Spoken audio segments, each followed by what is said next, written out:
Welcome to How's Your ePresence on Business Radio X. How's Your ePresence is a show that's designed to help business people or companies understand ways to implement social media better. We're on the business to make money. Why not use social media to help increase your revenues? This show is managed by ePresence, and ePresence manages social media for organizations that understand that business is done more effectively by the individual profile on social media. I'm Mark Galvin, and I'm coming to you live from the Subaru of Gwinnett studio inside the Sonesta Gwinnett Place Atlanta Hotel. So what is this show all about? If this is the first time that you've landed on this channel and on this show, this is what we do. We talk about how you can leverage social media to make a little bit more money. People do business with people, and people interact online with people. You need to find ways that you can interact or activate better your social media, your personal social media account, so that you can influence that 94% of people out there that are influenced by social media to buy from you or just to stay in contact with someone. And that's the basic, that's the entry point of social media. Let's really kind of expose that and grow that and help understand how we can do that just a little better. So here on ePresence, we spend time sharing updates on what's going on in social media. We talk a lot about LinkedIn, but we're also going to talk about some of the other social media accounts because we all know our customers are not exclusively on LinkedIn.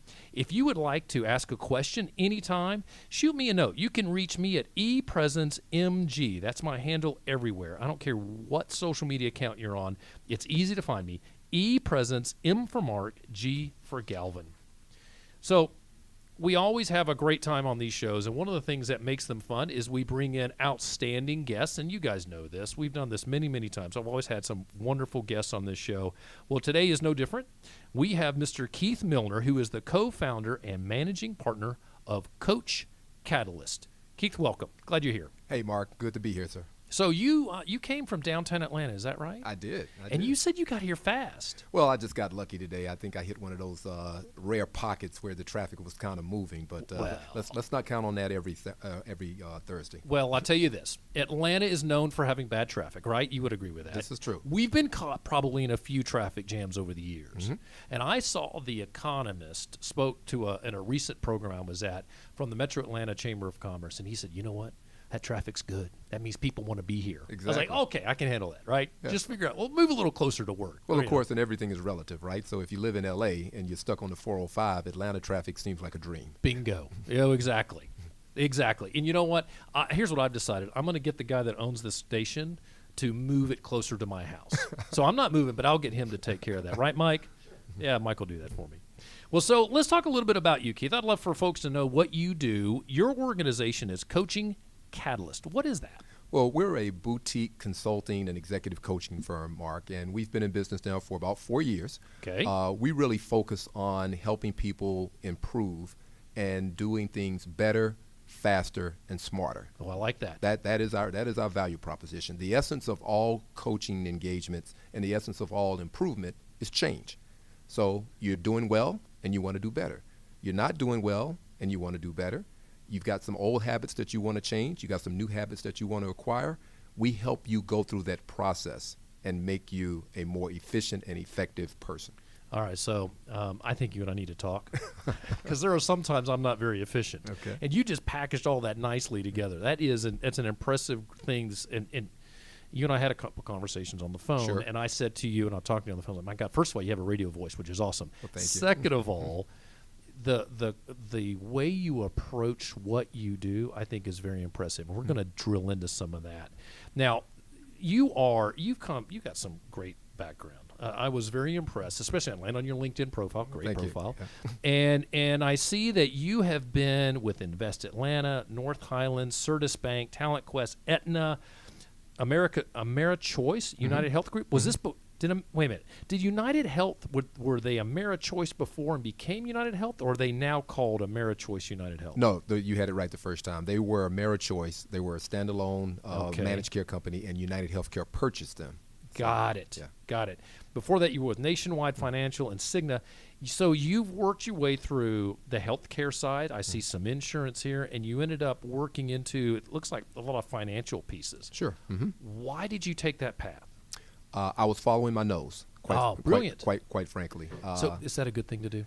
Well, it worked for me. I think it's a great thing, right? Yeah. Look at the success you've had. Well, and I've also had a little bit of bumps in the road too. So Sure. I think the philosophy that I tried to follow, Mark, in my career was I learning something? Was I contributing? And would I have an opportunity to grow professionally and personally? Outstanding. And so with those objectives, when opportunities presented themselves, those were the filters by which I evaluated. And my career just followed a path of more or less upward progression based on me being able to do well in the job that I was in and being open to new opportunities and, quite frankly, being open to taking what some people would perceive to be a risk. You know what? Some of us are risk adverse.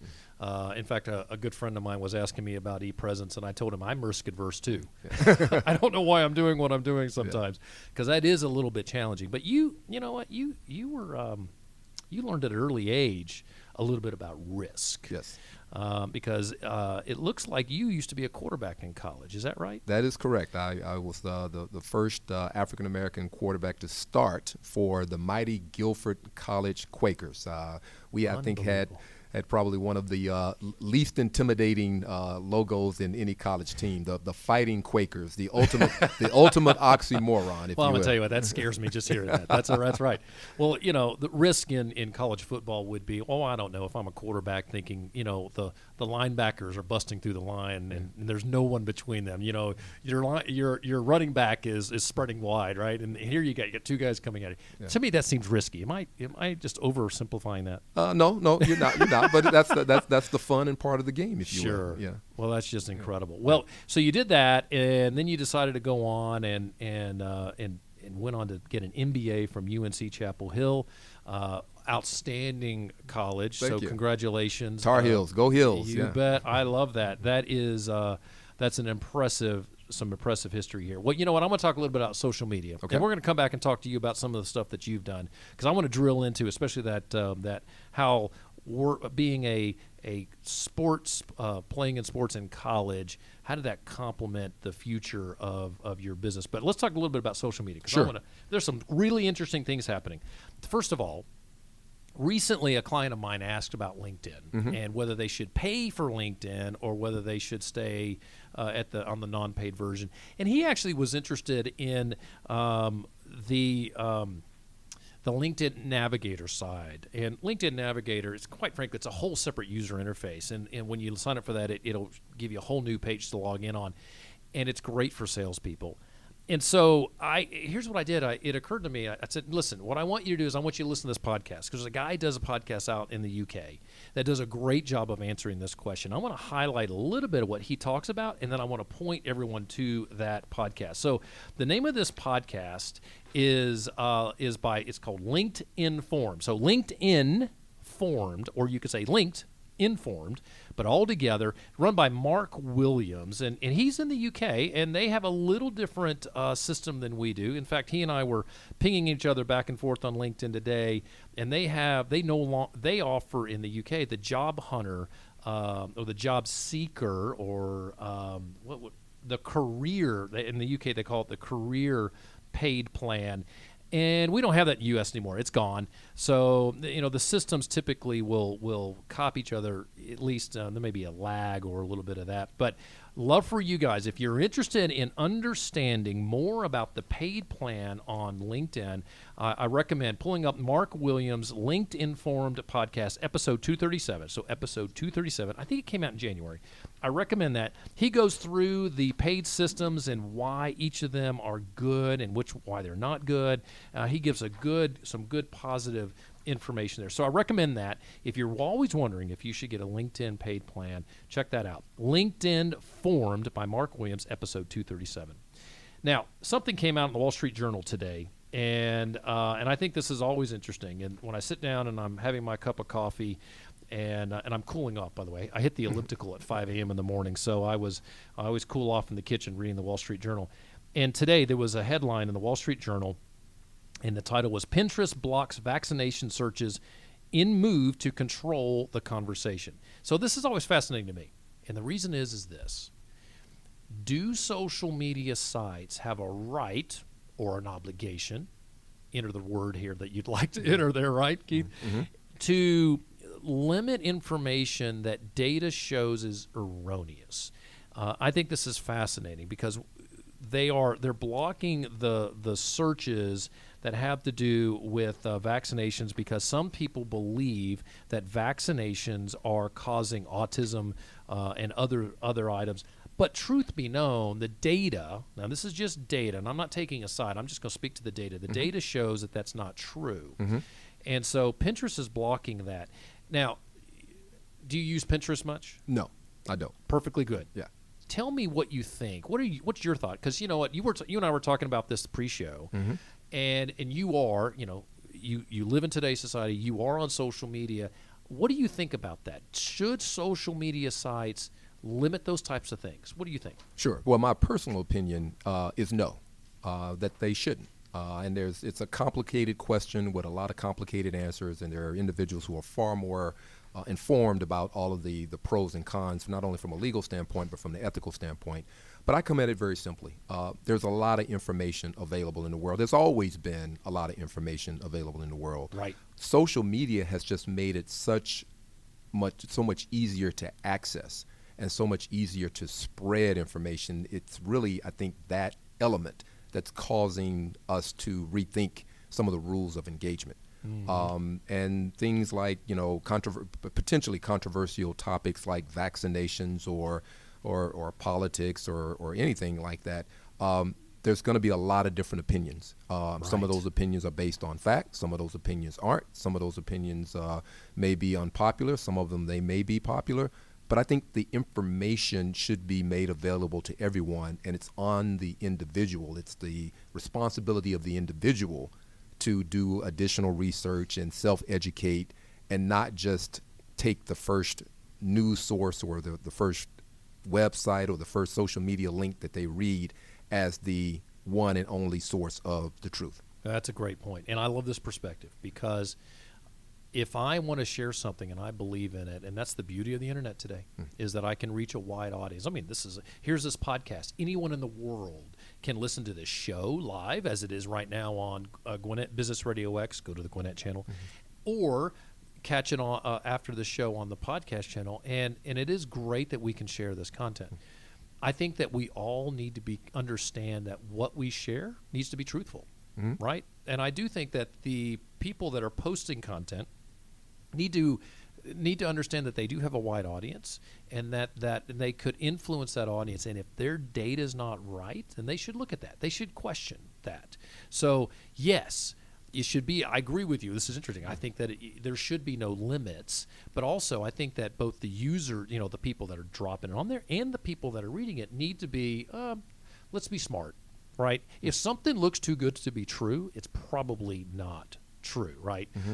So keep that in mind as you're out there working on your social media and you're looking at channels. If something just seems too good to be true, it's probably not true. And this is true. Politics, one of the things I say in professional social media, don't say anything about politics, religion, or sex, unless you're in the business of politics, religions, or sex. So there are some things you want to stay away from if you're working on your personal brand. Sure. Understand who your audience is. But I think as a society, we need to be more critical of what we read and question whether some of that content is true or not. Absolutely. And if I may, you may. Please do. You mentioned earlier we would maybe at some point talk about sports. Well, I grew up in an era when professional wrestling was really in its infancy, and you could only watch professional wrestling on Saturday night between 11:30 p.m. and 1 a.m. Right. Fast forward about 10 years into the early 80s and the 1990s, and then professional wrestling went mainstream. It did. And they were having WWF and WCW stars on Saturday Night Live. They even made cartoon characters out of them. And a new term was born, and that term was infotainment. Yes. So, you're right. So is wrestling real or is it fake? Now think about that. I mean, this is Yeah. not a topic that's clearly as important as vaccinations and how that might impact some people's But there's decisions. parallels. But there's absolutely parallels Yeah, there. absolutely. So fact or fiction? Mm-hmm. Is professional wrestling something that is real or is it staged? And should people be influenced by what they see and what they hear, or is it a real sport like quote unquote football? Right. It is. To me, this is interesting and a great point, because we know that WWE, or what it's WWE, WWE, is not real. We know that it's staged, but it's also, we realize when we're watching a drama on TV that we know that that's not real. But we do project certain emotions on each of them. Absolutely. It's important that we understand who's the source, what are they saying, are they reputable, do they have data, and check that. Now, you may like what they're saying, it may support personal beliefs, but still look at the data. Say, oh, you know what, I don't know that this is supported by information that is legitimate, or maybe it's a questionable source. Well, this is good. I think that that's outstanding. I want to mention one more thing about social media. I'm going to ask you some questions. Sure. This is a quick thing. LinkedIn is going to go live. All right. LinkedIn is going to start, and my app doesn't have it yet, but I know some in the U.S. have this, where you can now broadcast a live video on LinkedIn. Facebook has it right now. You click it on. I could take this show right now and I could have it live streamed right on Facebook, and Facebook loves it. As soon as you do that, it serves it up high and it pushes it out to everybody's social media stream. I want all of us to pay attention to this, because this is authentic. And we need to be more authentic on our social media. And that's what makes social media so awesome. And it's truly a way for us to connect, and providing a live video. So if you and I were sitting around and we had an interesting conversation about whether Pinterest ought to be limiting searches or not, we could bring in a live video and start talking to the camera and just talking to everybody else. So we immediately bring in our network into that conversation. This can help our brand. It can help people see us as authorities on subjects, and it also can let people see who we are, and they may feel a lot more comfortable doing business with us. There's a lot of other things that it can do. I don't want to go down that road too far, but I want to make sure I mention that. We will, since it's not on my phone yet, it's not on my app at least, I can't speak to how it's going to work, but I will. So stay tuned. In the future, we will talk about how you can get LinkedIn live video, and we'll get into that in detail. So, Keith. Yes, sir. Do you think social media is important? Absolutely. Why? Well, again, we talked about the spread of information, the ability to easily connect with literally hundreds of thousands of people, regardless of where you're located. Just like that, yep. We didn't talk about the low barrier to entry. Good point. An internet connection, I don't know, what, $15, $20 a month? And, right. You literally can be connected to anybody in the world. And it is fundamentally changing not only the way we do business, but it's fundamentally changing our society. I think social media is important. Yeah, and it is incredible. And you know something? You can actually get on social media as long as you have one of these little devices. Because, and even if you don't have internet or a cell signal, you can get free signals from practically anywhere today. Exactly. Right? Yeah. So you can definitely get online and you can start to connect with people. I like to describe LinkedIn as a virtual cocktail party. And someone said that once upon a time, and I heard that on social media somewhere, and I loved it, and I kind of grabbed it, and I've been repeating it. Because if I walk into a ballroom, how great would it be if everybody in that ballroom had a light on top of their head, and I want to connect with everybody that has red lights. Before I got there, I said, okay, the red light people are the people I want to find. And it would be great. I could walk in, there's the red lights. I want to go connect with those folks, and could work my way around the room as they're scattered about the room. Well, that's what LinkedIn allows us to do, is help connect to people that fit the needs, or we believe we have a need that we can connect with them with. And that's what's so beautiful about social media, is that we can develop those relationships. Very interesting. So have you seen executives that you work with leverage social media in good ways or bad ways? Well, sure. I think most informed leaders in corporate America and in the nonprofit sector as well see the immediate value of promoting their companies, their mission statements, their value propositions on social media, which is, to me, just kind of a low barrier. I mean, that's kind of what I call a hygiene effort. Jacks are better.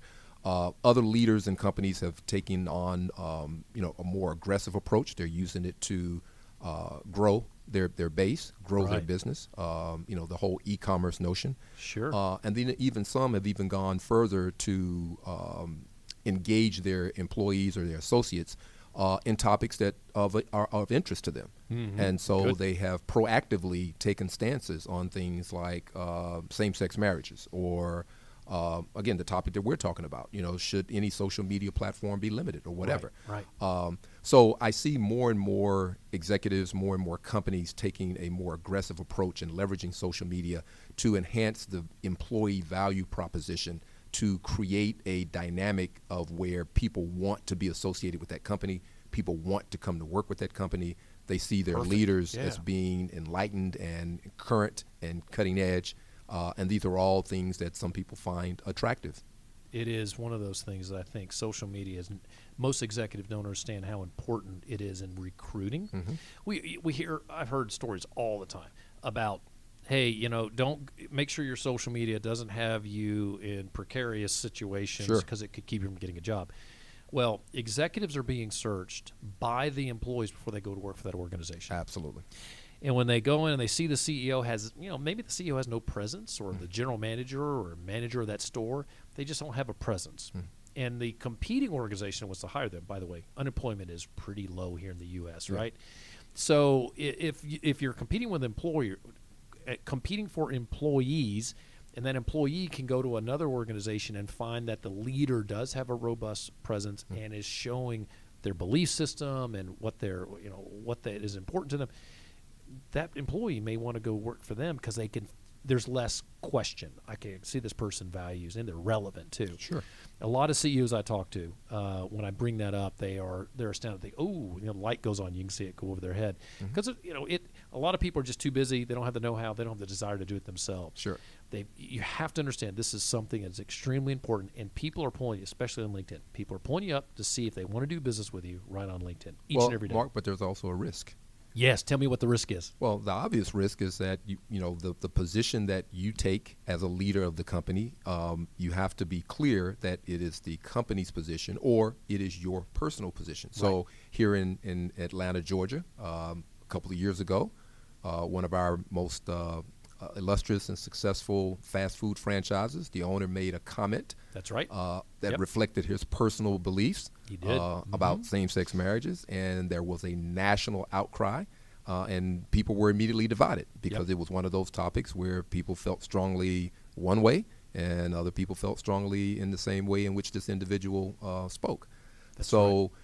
And there are others. I mean, there's many, many, many others like that. But a lot of corporate executives would rather not even open, quote unquote, Pandora's box. That's right. So sometimes it's safer to be quiet or be silent on those issues unless there is something that it forces you to have to deal with it, as opposed to taking a proactive stance and then dealing with the consequences. Because whatever point of view you take, it's not going to be universally loved or universally accepted. That's right. So are you willing to be able to put yourself or your company's value proposition, your mission, your vision, are you willing to put it out there and let it stand the scrutiny of feedback?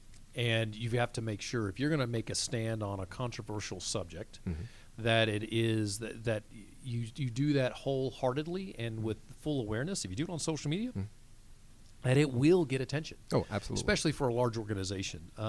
That's a choice that you have to make knowingly, right? And I think that we are still, we're all astounded at how quick information travels these days. I think it surprises people when something's picked up. But you've got to be very aware of that. Yeah. So you played a little football in college, I hear. I did, yes. How did playing sports in college prepare you for business? It's a great question, Mark. And I'll start by saying the D word. And the D word stands for discipline. I have never met a successful athlete at any level, amateur or professional, that didn't have discipline. You've got to train. You've got to learn plays. You've got to push yourself beyond what you think is a comfortable limit. And that discipline and the ability to understand how to be disciplined toward achieving a goal is one of those ubiquitous traits that all successful people have. There's something the discipline piece, I think, is fascinating, and this is not something that can be taken lightly. Mm-hmm. So my son ran cross country in college. Mm-hmm. In college, he had to get up at 5 a.m. to Mm-hmm. run. Now that's discipline, Yeah. right? College kids getting up at 5 a.m. to get out and run, and he did it. Well, to my knowledge, he wasn't late, but there were maybe a couple times.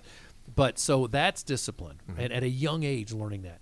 The other thing is you said this, pushing yourself beyond your own personal limits. Mm-hmm. You know, how many times have each of us been involved in some sort of physical activity and we say, oh, I just can't go any further. And we feel that point. Right. In sports, you figure out how to push yourself beyond that limit because it's really not the limit, is it? It really isn't. It really isn't. So that is extremely interesting. So you take that, all right, great. You understand those discipline, you understand those things, and you've got the great discipline. Give me an example. How did that affect something specific in your business, in your work career? Do you have an example of, gosh, you know what, this specific situation I succeeded at because of that? Sure. Early in my career, I was very compliant.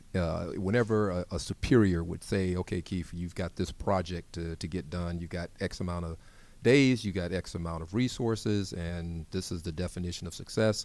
Well, I took that seriously, and I said, okay, Sure. Head down, got to go, right? Right, good.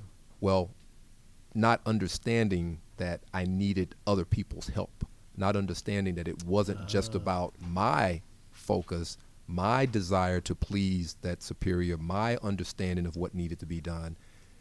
Oftentimes in large or even small corporations, you have to build a team. You have to Right. build a coalition. You have to have other people who have maybe competing priorities to support your priority. Mm-hmm. What do you do when you run into a stumbling block? What do you do when someone who is critical to the success of your project doesn't share your same sense of urgency? What do you do when the resources that you've been given you find maybe are inadequate? This is causing me stress just thinking about this. I'm telling you, I know I get this, right? So the discipline manifests itself in, one, just not giving up, not just making A excuses. lot of barriers there. You just And- described a great number of barriers that could Exactly. stop people. And Sure. just throwing up your hands and says, well, boss, I can't get this done. And then you start Yeah. listing all the reasons, right? Right, You know, right. you find a way to succeed, right? And perhaps most importantly, maybe there's something in your skill set, something in your toolkit that is missing. And are you disciplined enough to go and fill that gap? Wow. Okay. Yeah. So That is just cool. yeah. And I haven't thought about that before. I think sports helps in so many ways, but I haven't thought about overcoming obstacles. You don't quit. You know how to push, and you do have to overcome those obstacles in a way that is not just, I've just ran out of gas. I can't run anymore. Or I can't do one more set of crunches. Right. And you're able to push yourself through. But that does manifest itself into, here's a bunch of things that have happened that are bad. What about getting along with people? Well, the next one I was going to say, and that's a great segue. Thanks for setting me up, Mark. The obvious one that people always start with is teamwork. Now, I will say that this is also true for quote-unquote individual sports, whether you are a golfer, you mentioned your son is a runner, or whether Right. you're a swimmer.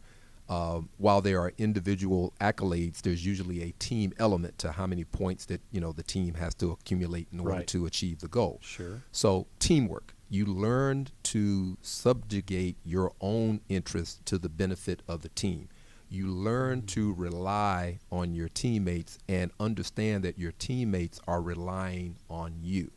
You learn to appreciate that there is a diversity of skills, knowledge, and abilities. If you're talking about a football team, a basketball team, a hockey team, that when you can pull those pieces together in the right combination, in the right intensity, that you can have something magical. That is cool. I get it. Yeah. I think that's fantastic. And and I'm looking at the clock here. It's we're almost out of time. I could ask you. I could sit here and go through this for the next hour. I think that the takeaway is here. Number one, play sports if you're at a young age. Stay engaged in sports. If you have kids, try to get them involved in a competitive environment where you're working in a team. Sure. It pays dividends, and it will pay dividends the rest of your life. Absolutely. That's my feeling. I think that it's a great thing. Plus, I bet you were a great quarterback. I bet you were also So I've always wanted to throw a ball 50 yards. Could you throw a ball 50 yards? I could actually throw it about 75. Oh, yeah. my gosh. That's amazing. Yeah, but you didn't ask me how accurate I was. Well, to me, it doesn't matter. I'm just amazed anybody can throw the ball that far. Because I've gotten out, today, try to throw a ball. I'm lucky if I can get it go 35 yards. Yeah. Boy, that's impressive. Well, if you practice, you could get there. I'm sure, but still, gosh, that is amazing. Well, so I want people to be able to find you. Where can they find you online, and what's the website? The website is www.coachingcatalyst.com. Perfect. And I'm easy to find. Just great. Yeah. And what about on LinkedIn? I think that your LinkedIn, if they want to track you down, your handle is Keith Ivory Millner on LinkedIn. Yeah, so that's correct. Yes. LinkedIn.com/in/Keith Ivory Millner. You can find him right there on LinkedIn. Keith, thanks for coming in today. Pleasure's all mine, Mark. Thank you for having me. Yeah, I appreciate that you were able to carve out some time in your busy life to join us and sharing some great content with us, especially about how sports have made you better and your great experience. So thank you for being here. My pleasure. So you know how to find Keith. We just shared that with you. Now, when you're looking for ePresence, please, you can track us down by just go out and search for ePresence. You can hit the web, and we're easy to find. However, if you're looking for a website, our website is ePresence.me. That's ePresence.me because it's all about you. And all of our handles on any social media site, easy to track us down there, just like our website, but we're going to lose a dot. It's ePresence ME, ePresence me, again, because it's all about you. We're always sharing new thoughts, new ideas on how you can do a little better job on social media, make it a little more potent, give it a little more punch. So check that out. We'll give you a few tips a day on how you can do a little better job there. Remember, we broadcast live the third Thursday of every month at 3 o'clock Eastern, or just remember the third Thursday at 3.